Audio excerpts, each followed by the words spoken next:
উনি অনুপ্রবেশ নিয়ে যে কথাগুলো বলেছেন, আমি অমিত শাহকে অনুরোধ করব যে দয়া করে ওনার রাজ্যসভার এমপি দুদিন আগে যে বক্তব্য রেখেছেন অনন্ত মহারাজ, তার কথাটা মন দিয়ে শুনতে। 2 মাস আগে তাদেরই লোকসভা এমপি জগন্নাথ সরকার যে কথাটি বলেছে সেই কথাটি মনোযোগ দিয়ে শুনতে।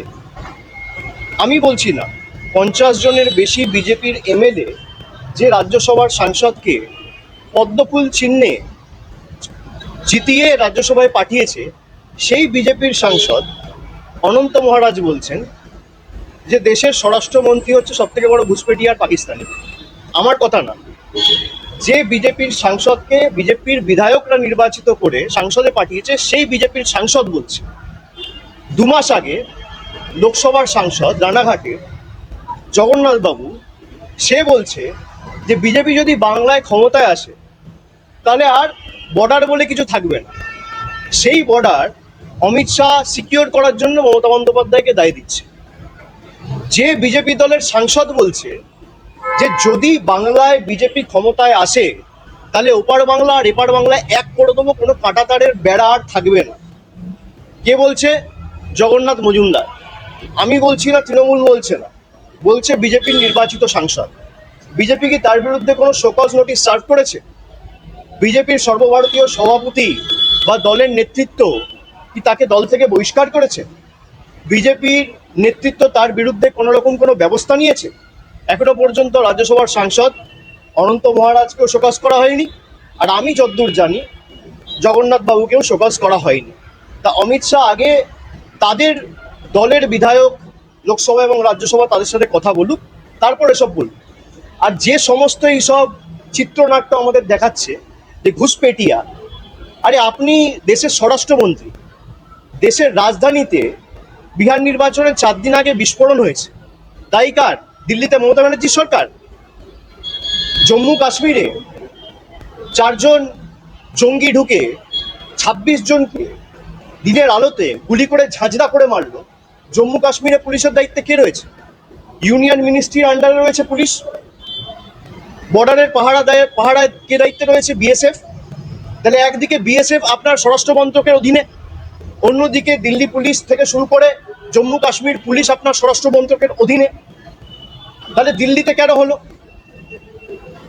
জম্মু কাশ্মীরে পেহেলগামে কেন হলো? এর দায় কার?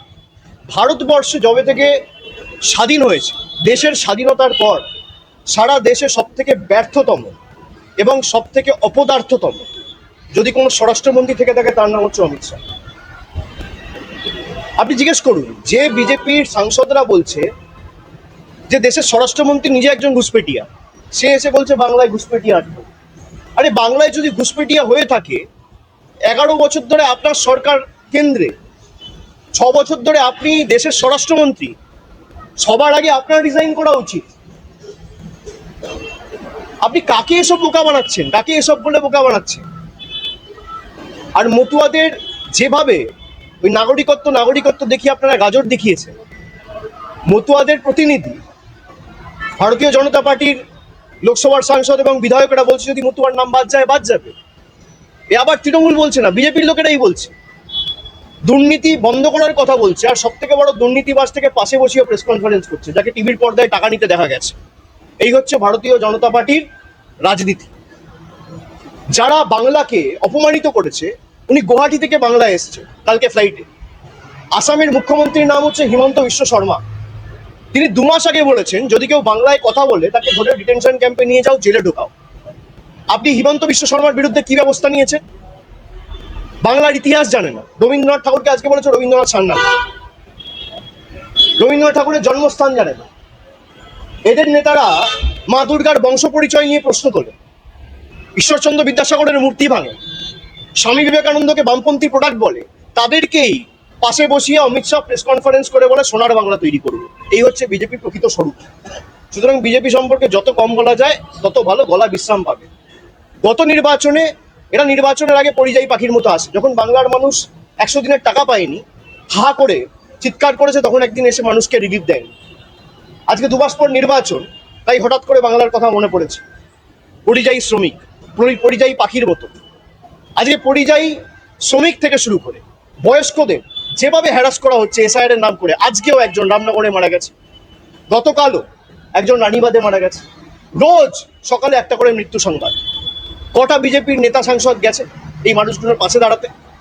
যারা মারা গেছে তারা ঘুষপেটিয়া, যাদের নাম বাদ পড়েছে নির্বাচন কমিশন কেন এখনো পর্যন্ত তালিকা প্রকাশ করে প্রমাণ করতে পারছে না এদের মধ্যে কজন রোহিঙ্গা ছিল, কজন বাংলাদেশি ছিল? আজও দেখলাম স্বরাষ্ট্রমন্ত্রী রোহিঙ্গার বাংলাদেশি নিয়ে কিছু বলছে না। এতদিন এসে খালি বলতো রোহিঙ্গার বাংলাদেশ। বাংলাকে অপমান করার যে চক্রান্ত, ষড়যন্ত্র, বাংলাদেশি বলে দাগিয়ে দেওয়া, বাংলাকে অপমানিত করা, বিজেপি শাসিত রাজ্যে বাংলার মানুষগুলোকে ধরে ধরে তাদের উপর অত্যাচার করা। দুদিন আগেও আপনারা দেখেছেন দক্ষিণ দিনাজপুরে দুজন যুবক আমার সাথে দেখা করতে এসেছে। একজনের নাম অসিত সরকার, একজনের নাম গৌতম বর্মন। একজনের বাড়ি তপনে আর একজনের বাড়ি কুমারগঞ্জে। সে ছেলেটা এসে আমাকে বলছে, দাদা আমি বিজেপির বুথ সভাপতি। আপনারা শুনুন, এটা ইন্টারেস্টিং। বলছে আমি বিজেপির বুথের সভাপতি, আমাদের লোকসভা সাংসদের নাম সুকান্ত মজুমদার। আমি বম্বেতে চাকরি করছি আজকে প্রায় 20 বছর। আমাকে মহারাষ্ট্রের পুলিশ ধরে নিয়ে থানায় ঢোকালো। আমি আমার বাড়িতে ফোন করে বউকে বললাম সুকান্ত দার সাথে গিয়ে কথা বলবো। আমার বউ গিয়ে হাউমাউ করে কেঁদেছে, একটা ফোন করেনি পর্যন্ত। মহারাষ্ট্রের সরকার বিজেপির, আর বালুরঘাট সাংসদের নাম হচ্ছে সুকান্ত মজুমদার। এই হচ্ছে বিজেপির প্রকৃত স্বরূপ। বলছে আমাদের একমাত্র দোষ আমরা বাংলায় কথা বলেছি, বিনা কারণে কোনো রকম কোনো কারণ ছাড়া আমাদেরকে 7 মাস জোর জবরদস্তি জেল খাটিয়েছে।